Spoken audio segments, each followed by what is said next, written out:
Building relationships and building Waterloo Region. 570 News proudly presents Business to Business. Here's your host, Glenn Pelletier.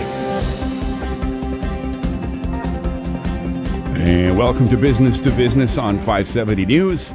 A jam-packed show this morning. We're in studio with Catherine Fife, Kitchener-Waterloo MPP, newly elected member, and we'll be chatting with her later in the show. Also coming up, John Malloy and Rob Leone. But first, this is a Business to Business powered by Allstream, and we are delighted to have them as a sponsor of the program.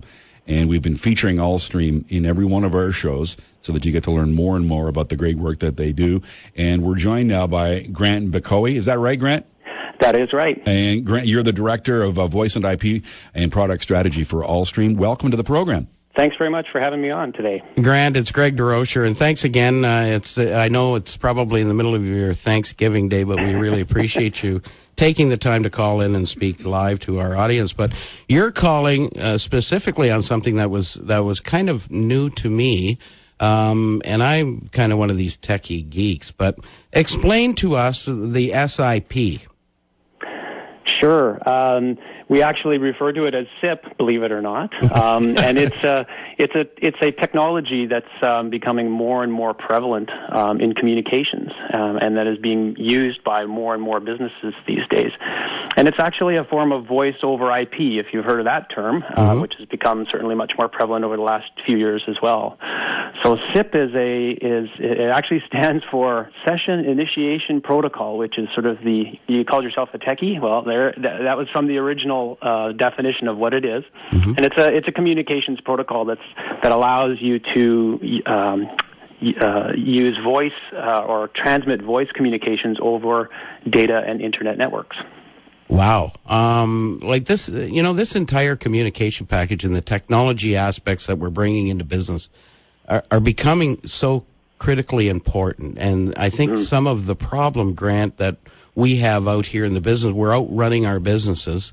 We're doing the things, we're making our widgets or doing whatever we're supposed to be doing. But this technology stuff is very, very difficult for us to grasp and get hold of. And yet it's probably, if we don't start embracing this stuff, we're going to be left behind. How is SIP going to, or how is Allstream going to be promoting this product and talking about SIP with businesses that they're approaching? Yeah, you've hit on exactly the kind of conversation I've had with many, many users, and that is just like you say, I'm running my own business. I don't know about, tell me how do I implement this and tell me what it does for me. So let me give you just a real high-level, sort of a classic example. You may have a business operation with, let's say, for example, an office location and maybe a couple of either manufacturing locations or remote sites, right? Over time, that as a typical business usually has to have some telephone service to it, obviously, right? So the telecom manager or the person who's responsible for that company's infrastructure needs to order up phone service from a provider.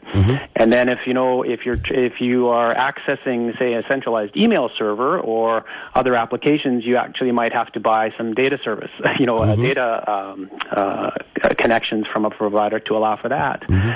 And then finally, most sites need internet access, and so you may be buying internet as well. So you've got three different kinds of networks that you're paying for every month from a provider or providers in order to make all of that work. And it's not particularly, there's no synergy between the different networks. It's not particularly flexible to add, new sites or, say, remote workers. And so, you've got this kind of behemoth of tangled mess, if you will, of network that you've got to deal with. So where SIP trunking as a service starts to become very beneficial is it allows you to eliminate one of those networks. So you can run that voice traffic, your telephone traffic that you make, long distance calls or local calls, over a data network. And you can literally eliminate that voice network that you were paying for. So one of the big benefits that we talk about right out of the gate with users is, this thing saves you money right out of the chute. Wow. Yeah. So is there any delay then? Like what kind of bandwidth are you going to require then for that data service in order to run voice at the same time? Yeah, there's usually what happens is when we sit down and look at what the needs are of the voice network, we do some engineering around it together with the user and come up with, here's how much bandwidth is required. And it would actually be, there's some variability depending on how you want to design your service, but it essentially can use the same amount of bandwidth that your telephone service does today. But like I said, it doesn't run on a separate connection or circuit. It runs on the data pipe. So you do a little bit of a bandwidth augment to the data pipe, and now you're running your voice together with your data on the same circuit. You're listening to Business, powered by Allstream. Yeah. So is there any delay then? Like what kind of bandwidth are you going to require then for that data service in order to run voice at the same time? Yeah, there's usually what happens is when we sit down and look at what the needs are of the voice network, we do some engineering around it together with the user and come up with, here's how much bandwidth is required. And it would actually be, there's some variability depending on how you want to design your service, but it essentially can use the same amount of bandwidth that your telephone service does today. But like I said, it doesn't run on a separate connection or circuit. It runs on the data pipe. So you do a little bit of a bandwidth augment to the data pipe, and now you're running your voice together with your data on the same circuit. You're listening to Business, powered by Allstream on 570 News. Our guest is Grant Bacowie of Allstream, Director of Voice, IP, and Product Strategy, in conversation with our host on the program, Greg DeRocher, President of the Cambridge Chamber of Commerce, and Ian McLean, Greater Kitchener-Waterloo Chamber of Commerce President. What I find interesting about the conversation, to some extent it can sound complicated, but what you're really talking about is making it more convenient for a business person to get the services they need to have the technology to just actually run their business. Because that's what we hear all the time is people are busy, doing their business development, doing their marketing, doing their sales, and just running their operations, and they don't how to put all the pieces together. A puzzle is confusing. So is that what that's what I hear you saying, is the convenience factor of being able to put two of those things together and have one provider solution for a big chunk of your technology needs. That's right. And there's a number of other things that I can touch on too that sort of extend the productivity and the business flexibility of a business beyond what's possible when you have that sort of mishmash of networks. Let me give you a quick example. The way that SIP trunking operates, it allows you to get access to many different cities, let's say, and telephone numbers from many different cities into one physical location. And what's very interesting about that is that it allows a business to actually project a virtual presence. So you can have a local telephone number and people can call you in a city where you may have no office and no telephone service and no presence at all. So it's a little bit like a virtual storefront, and we've had many users come to us with that challenge. They want to set up shop perhaps in a new community, be able to offer business there and have folks call them as if they're just calling a local business, even though they're not in that city. They may be opening an office, say, in Brantford, and they actually have their office is actually in Waterloo, and the incoming callers have no idea that that's the case. So it really, increases their flexibility to be able to, open into new areas without necessarily going in with bricks and mortar until the business has grown to a point where it justifies that. Grant, when and why should a business be considering a SIP trunking alternative? Well, like I'd said, I think anyone who's operating perhaps multiple networks, they find themselves with voice connections and data connections and internet connections, and are really looking for some efficiency and some cost saving to introduce synergy, really should be looking at a SIP trunking solution as a way to do that. Right. I'd say also anybody who's looking at introducing sort of productivity enhancing features. I know in things like unified communications or the deployment of a remote workforce. Again, SIP trunking is a technology that greatly facilitates that.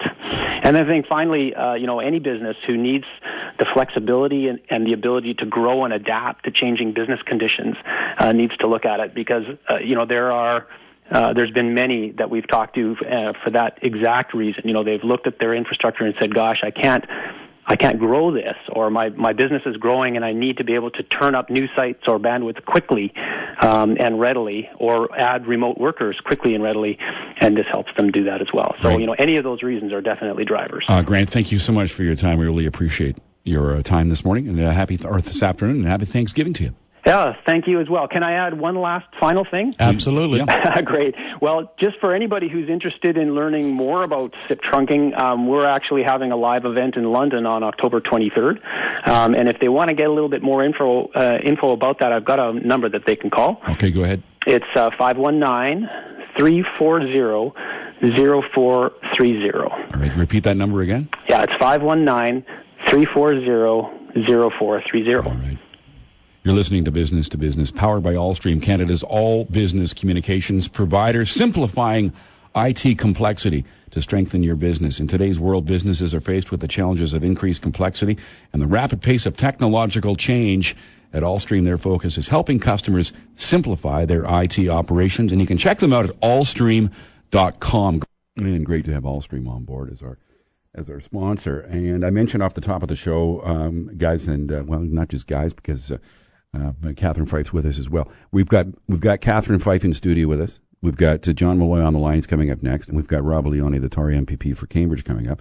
Can you set the scene? Why are we going this particular direction today, the gentlemen? Well, I think it was really driven by. There's a lot of questions that both our members have been asking, saying, there's obviously the politics around McGuinty resigning as leader and a leadership for the Liberal Party and the prorogation of the House or the legislature. But we want to get focused on what this actually means for business, because a lot of our members have been saying, what does this do for the programs that we're either expecting or are in place? What's happened with the budget? We know that this is the heat of the budget process, and what's happening, what are the new programs, taxes, everything else that are going to be important to business. And I guess on some real fundamental issues, what are happening with negotiations with the broader public sector? What's happening with that? Yeah. And then finally, our members have been really talking about things like post-secondary education and community college, Highway 7 that we've been working on for months and months and months. What does this mean for that? Does everything just go zap, you're frozen until the leadership's over? We talked to John Malloy earlier this week on 570 News, and he said, nothing was getting done anyway. In terms of putting prorogation in perspective, he said, look, nothing was getting done anyway. We were being stonewalled. Our wage freeze legislation was being stonewalled by the Tories, and so that was his take on it. And we're going to talk with John. But I guess that's coming up next. That may be so, but business doesn't stop, and we don't expect government to stop. He can come up with any explanation. You guys want business to get done. What does it mean? But I think for that's for all three parties. Like, what does this mean? I mean, there's still a budget process. Presumably, if you go back to the politics, there could be an election in the spring. What are you going to run on? What are the things you're putting forward in this budget process, and what does it mean for business? And what we're going to miss too, because newly elected Catherine Fife, don't get a chance to hear her standing up in the legislature and speaking as she so eloquently does. She'll get her chance, but she's going to have to be patient, as all of us will, and we'll find out what's going on from the government's perspective. John Malloy, Kitchener Centre MPP and Minister of Community and Social Services, will join us next when Business to Business continues. This segment of Business to Business is brought to you by Save on Energy, offered by your local electric utilities. We'll be right back with more Business to Business, powered by Allstream. Call in with your questions at star 570 570 2545 or 1-800-570-5715. What you know. It's who you know. Connecting community through business. This is Business to Business on 570 News. Powered by Allstream. All local, all relevant. Allstream.com. Here's your host, Glenn Pelletier. Joined as always by Ian McLean, President of the Greater Kitchener-Waterloo Chamber of Commerce, CEO, and Greg DeRocher, President and CEO of the Cambridge Chamber of Commerce. We're joined now by John Malloy, Kitchener Centre MPP, as we talk about the impact of the prorogation declaration made by Mr. McGuinty earlier this week. Gentlemen, take it away with Mr. Malloy. Well, John, thanks for joining us this afternoon. Great to be here. And I guess we just to set this up, there's obviously politics around the Premier and his decision to resign as leader and leadership in your party and prorogation. But I guess what Greg and I have been talking all week when people are talking to us is, what does this actually mean for business? Like, what does these developments in Queen's Park mean for them and the work that they need to do to grow and prosper. So I guess the first question would really revolves around the budget process. And this is the time that traditionally our members and ourselves and lots of other stakeholders are engaged in discussions about what will be in the budget in sort of April timeframe. So maybe just explain to us, I mean, the House is prorogued, but what's going on in terms of the budget process and formulation of new programs and policy for the budget?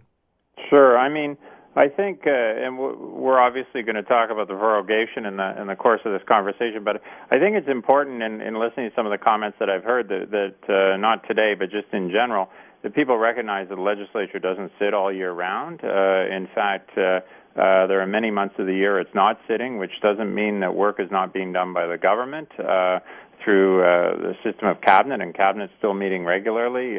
Decisions are being made, programs are being implemented, groundwork's being laid. In terms of the budget, this is the beginning of the budget cycle. I've already been at a number of meetings talking about my ministry and the very, very early days, how we're going to move forward. There are meetings coming up over the next few weeks where we'll be beginning to put together our submissions vis-a-vis the budget. So this is a time when we'll be talking to stakeholders. All ministers and members of caucus will be meeting as a group to talk about what's in the budget and starting to feed into the process that usually ends sort of March, April, that sort of thing. You know, John, business doesn't stop, doesn't have the ability to stop. And, of course, I hope you appreciate the fact that business is a little bit concerned when all of a sudden, as a result of the prorogation, it seems that the business of government has stopped. And, you've had, your government's had some reasonable successes dealing with the broader public sector unions with the wage freeze issue, which is, mind you, from our perspective and probably from the government's perspective, a staple in the ability for the government to balance its books and get on with the process of reducing spending. How is that? How can we give confidence, or how can government in itself give confidence back to the business community that these types of things are going to continue to unfold and that action's going to be taken? Because right now, business sits back, as we do, and says no action can take place because the government isn't in business. Well, listen, there's two parts to the broader public service negotiations and proposals that we put forward. And in fact, that was one of the main reasons that we prorogued the House. We put forward a bill which would have gone a long way to meeting many of the concerns that you just spoke about. I mean, if you want to try to get the deficit under control, you have to deal with the issue of wages and salaries. We gave advance copies of the bill to the opposition. In fact, we gave it to anyone who wanted them. We made it public. And what we heard back from the opposition is they dismissed it out of hand. We didn't give it to them and say take it or leave it. We gave it to them and said this is the beginning of discussions. We're open to suggestions and changes. They said no. I heard Glenn's intro there. Things have become. I mean, I've been at this for a long time, both here at Queen's Park and in Ottawa, and things have become very, very poisonous, very dysfunctional. And basically, we were told there was no chance in getting this bill passed. So what we said is two things. One, let's pause. Let's do a bit of a reset, a chance to talk to the opposition in a little bit less theatrical manner behind closed doors and see if we can work something out. And the second thing is let's continue to work with the unions who we've seen with CAW and others in the private sector, an awareness that we're all in this together, and I'm optimistic that we're going to be able to reach some sort of a deal with unions, or if not, that we can find a way to work with the opposition. So that it's going to be a busy period. It's going to be a bit of a behind-the-scenes period. But as I say, in terms of, to go to the core of your question, business is saying, well, wait a minute, government's come to a halt. It hasn't come to a halt. Cabinet is still meeting. The work of the ministries are going on. And I remind people, the legislature does not sit 52 weeks a year. In fact, in Ontario, we sit, I think we sit the most of any provincial government. In other jurisdictions, you find months and months and months, and even in our own, where the legislature is not sitting. It's part of the rhythm of the year. You're listening to Business on 570 News, powered by Allstream. We're in discussion with John Malloy, Kitchener Centre MPP, and joined in discussion with Ian McLean, the president of the Greater Kitchener-Waterloo Chamber of Commerce, and Greg DeRocher, president of the Cambridge Chamber. Still to come, NDP MPP for Kitchener-Waterloo, Catherine Fife, and Rob Leone, Cambridge MPP, as we continue the discussion on business to business. Ian? Yeah, John, moving it closer to the region here, Highway 7's been a real priority for both the Guelph Chamber and our chamber in Cambridge. So you've talked about work continues in the ministries. That was the Highway 7 issue is one that all the parties have said they're supportive of. So where does that fit? That still needs to make it into the budget process. It still needs to make it through the Ministry of Transportation, presumably. So on issues like that, where does that fit in context of what's going on politically? Well, sure. I mean, listen, the Ministry of Transportation is constantly updating its plans for highways. The Premier, during the by-election, gave a very clear timeline when we'd be moving ahead with Highway 7. I can't speak for the opposition. I think I've never heard the Conservatives actually commit to Highway 7. They've been very critical, but I'm not sure if they've ever committed. So, I mean, listen, that commitment is there, and the Ministry of Transportation is going to be doing its planning and working with the Ministry of Finance to make sure that the steps that are taken lead us to that date. Right now, as you remember some of the discussion over the summer, I believe it's in the area of about $50 million is being invested in land acquisition and planning and all that pre-work that needs to be done to ultimately see the highway being built. All right, John, thank you very much for your time today. Thank you. That's John Malloy, Kitchener Centre MPP, Minister of Community and Social Services. You're listening to Business, powered by Allstream. And gentlemen, when we come back, we're going to be joined by Rob Leone, right, Cambridge MPP, to continue the discussion on what does prorogation mean to getting business done. I know, Greg, you've got some real concern. Absolutely. It's been a little bit of a depressing week. All right. We're going to come back with more as Business, powered by Allstream, continues on 570 News.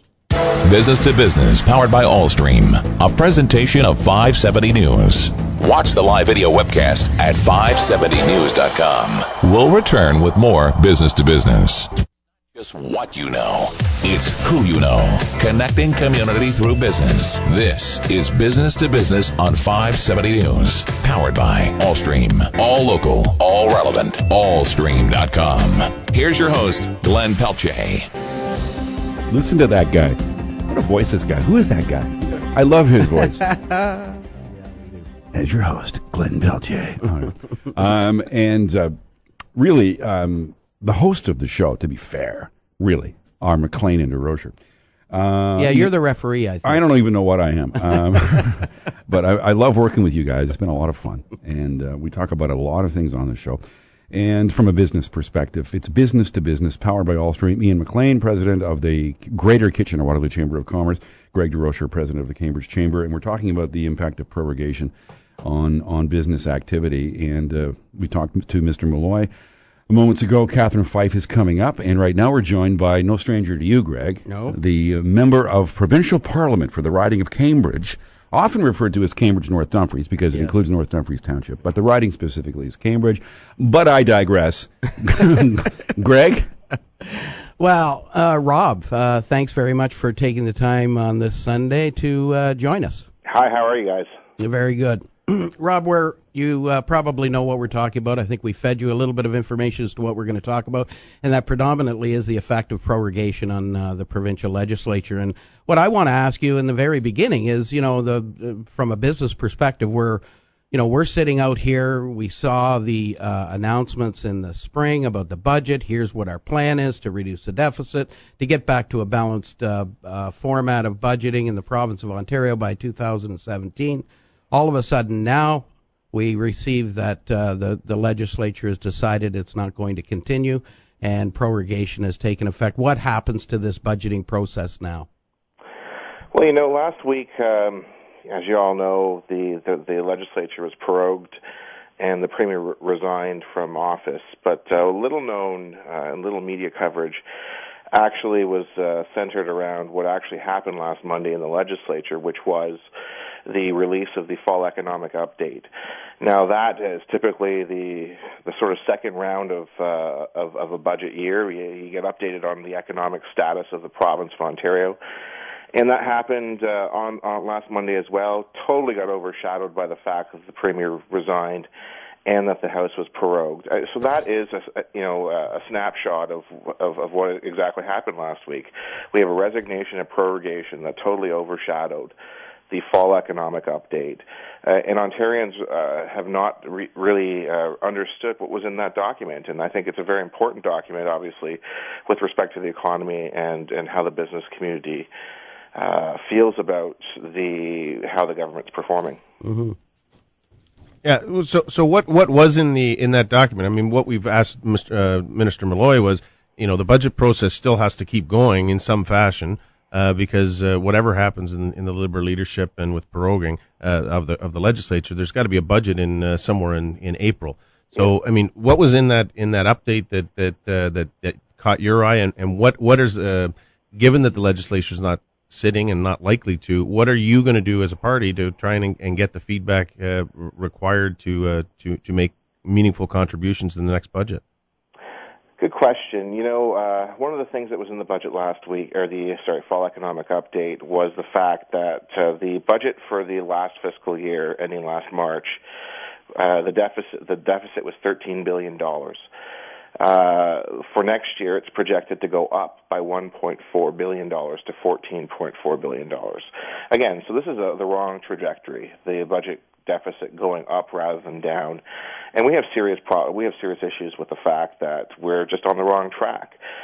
So what are we going to do as a party? I know it's one thing that as an opposition we always get criticized for opposing everything, but we are actually in the process of proposing meaningful action to change course. And the reality is we'd like to have the legislature open to discuss that. So, for example, I guess it's almost 2 weeks ago, just after the Thanksgiving weekend, we released our white paper on jobs and the economy. It's called Paths for Prosperity and Agenda for Growth, which we talk about how we want to implement some ideas that would kickstart the economy. We talk about taxation. We talk about getting rid of the deficit before the 2017 time frame.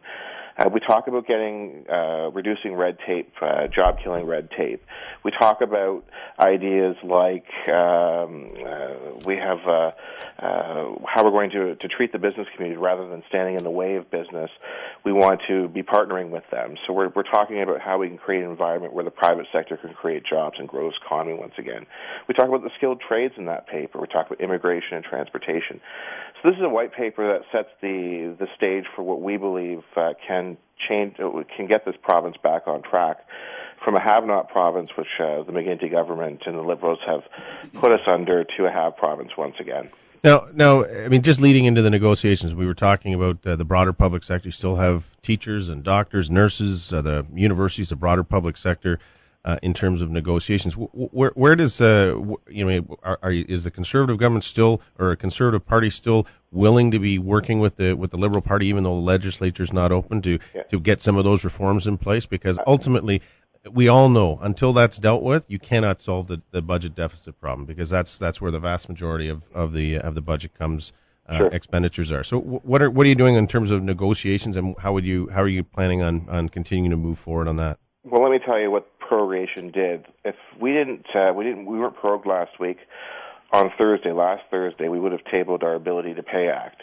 Our Ability to Pay Act would have reformed the arbitration system to consider two things. One, a government's ability to pay. That means that given the fiscal situation of a government, or whether it's the government or a hospital, a university, or something in the broader municipality, something in the broader public service, we have to consider those conditions before we can, make these wage demands and meet these wage demands.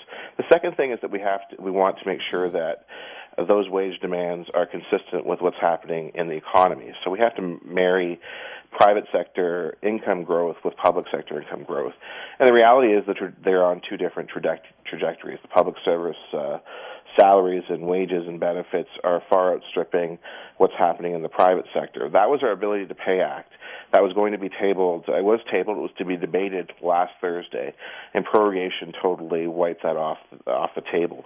And this is a bill that has wide support in municipalities, in universities, and hospitals where they deal with arbitration. So we have ideas, and we've presented legislation, in fact, to deal with this issue, and that continues to be what we will do as a party, because we believe, I think if anybody believes that we need to rein in government spending, it's our party.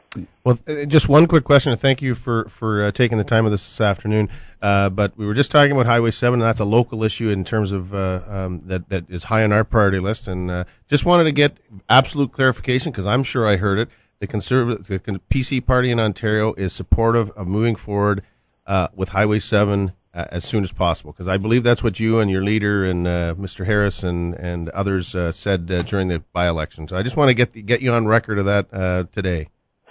Sure, Ian. But one thing before I do that, I think that has to be absolutely clear, is that we're not going to be able to move with infrastructure projects. And part of the reason why we haven't moved with infrastructure projects to date is because the province's finances are in terrible shape. So the reality is we have to get that under control before we move on projects like Highway 7. We're committed to Highway 7. We believe that it's part of building a strong and vibrant economy. We need to move people and goods in this economy in order to make money and grow.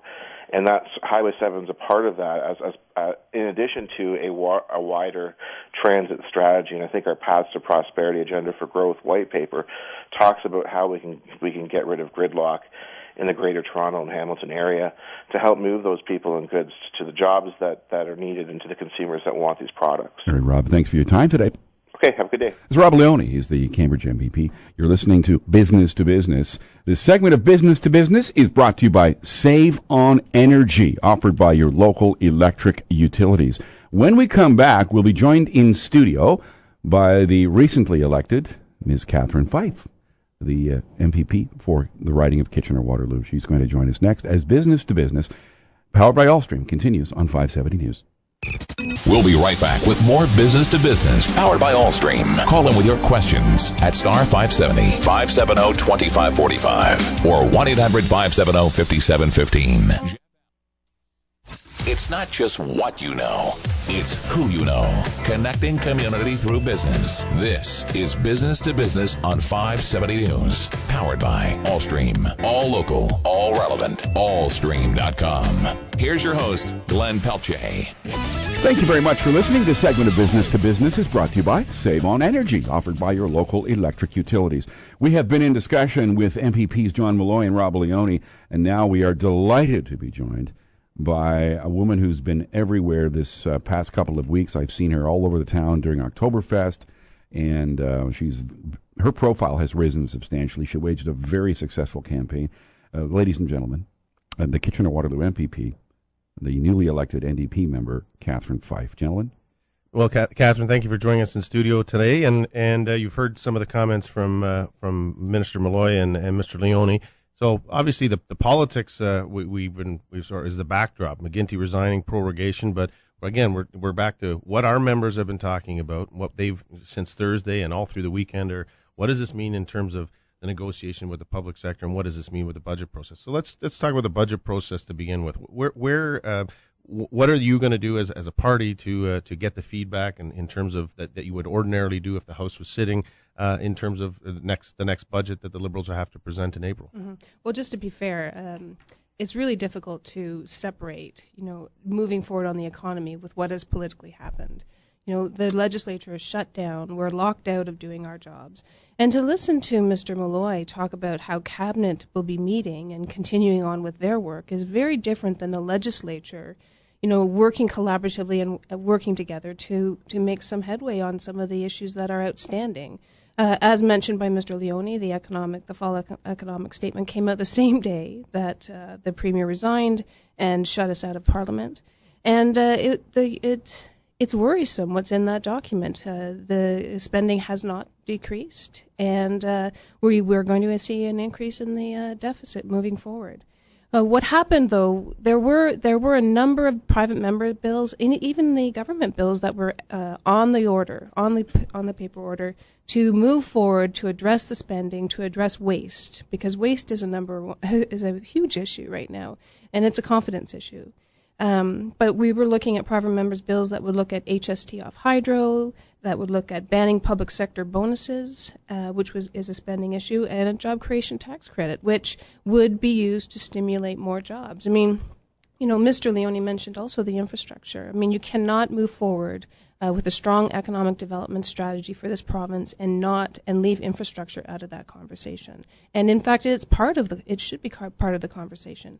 And as the critic for economic development and infrastructure, and as a member who would be sitting on the finance committee and going out to the public and gaining support for ideas and gaining feedback, which is the way a democracy should work, that's not happening now. So, there's waste, there's oversight with this government, and by proroguing and closing down Parliament, they can continue to move on this path. And quite honestly, the Liberal government is part of the problem. It's interesting from my perspective as I sit back and look at it, and Catherine, unfortunately, you haven't even had the opportunity. You haven't been there long enough to even carve your name in the desk or anything like that, like 11 days. Well, if I'd known it was my last day, I would have gone on. But I think in retrospect to what you were saying, there have been some successes with the negotiation with the public sector unions before legislation had to take place. There were some successful negotiations. I think your leader had said that that's her preferred route to go, to sit down and talk as adults and talk about the issues of the day.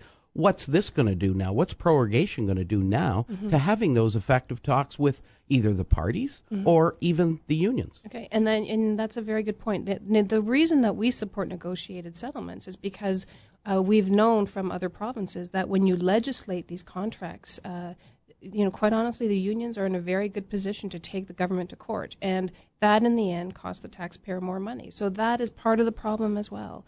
The excuse that for some, by shutting down Parliament, by locking the doors, that negotiations are going to be able to happen in a safer, more closeted, more private way, is absolutely false. And actually, the unions have come out and said that.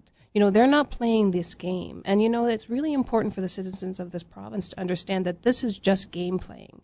What people expect from their politicians is they want us to go back to work. They want us to bring their voices to that legislature, and they want us to roll up our sleeves and get those deals done. And OPSU just last week put a one-year pay freeze on the table. It was dismissed by Mr. McGuinty in 24 hours. So, even when there's some progress, if it doesn't conform to that Liberal vision of how they need to appear, then they dismiss it. If you're able to get wage freezes from the public sector, and the public sector is willing to be part of that conversation and understands that we are all in this together, then that's the way it should go.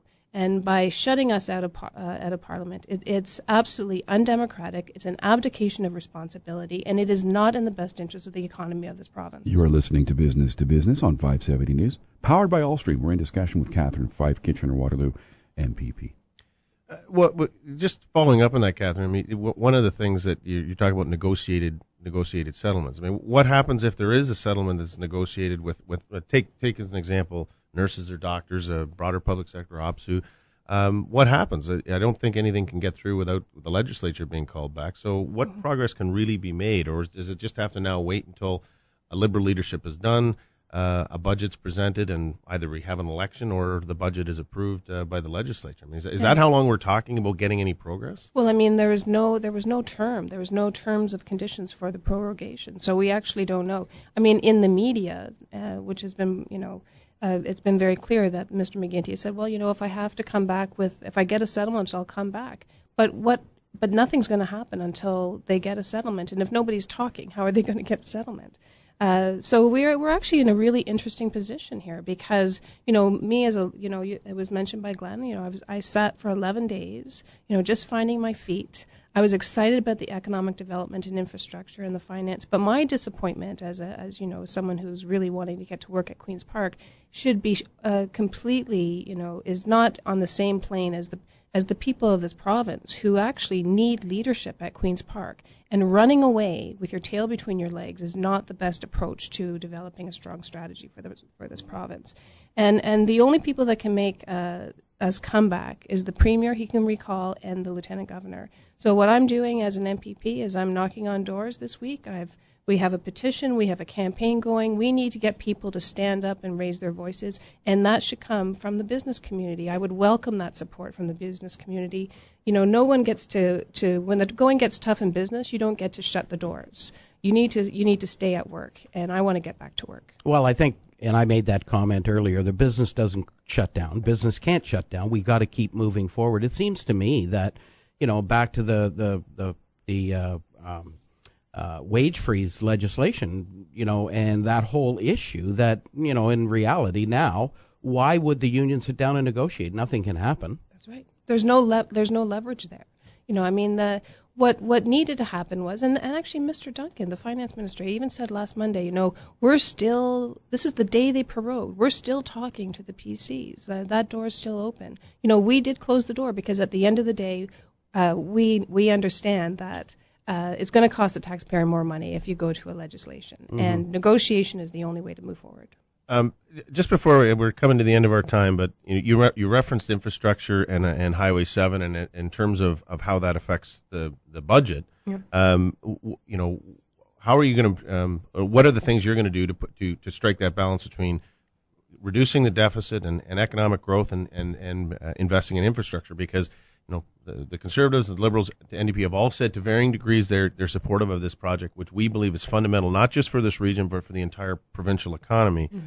So we're going to keep banging away on that until it actually makes it into a budget and we actually have a shovel in the ground. So how does that fit into that context of what you as a party are going to put as your top priorities? So we are going across the province, meeting with businesses, meeting with a number of stakeholders. We have our Creating Jobs and Growing Our Economy paper. This is a consultation process. The infrastructure conversation is very much a part of that solution. And listen, Highway 7 is going to be the next election issue. There's, even if we get recalled, I mean, I'll do my best to bring it forward, as was promised during the by-election. Right now, it's not on the 5-year capital plan. If it's not on the 5-year capital plan, there's no shovels going anywhere. Mr. Malloy mentioned that they're buying up land. Well, that's great, but there's no plan, there's no strategy, and nothing will happen on Highway 7 until we get back to work. Well, we're just before we wrap up, we're pleased to have you host the Greater KW Chamber hosting you tomorrow at the Holiday Inn on Fairway Road.